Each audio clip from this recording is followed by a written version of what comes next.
বন্ধুরা, আজকে একটা জিনিস দেখানোর জন্য তোমাদের সামনে উপস্থিত হয়েছি। সেটা হচ্ছে যে একটা এলইডি বাল্বকে আমরা কীভাবে অন করতে পারি এবং অফ করতে পারি।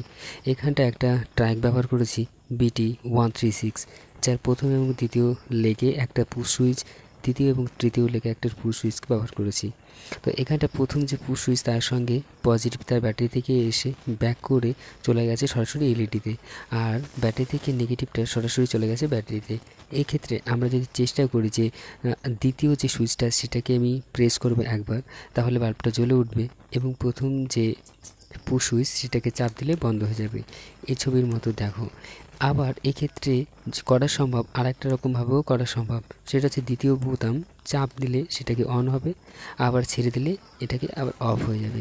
এভাবেও করা যেতে পারে। তবে এক্ষেত্রে একটাই সমস্যা, সেটা হচ্ছে যে যখন ট্র্যাকের মধ্যে দিয়ে ভোল্টেজ পাস করে তখন কিছুটা পরিমাণ ভোল্টেজ লো হয়।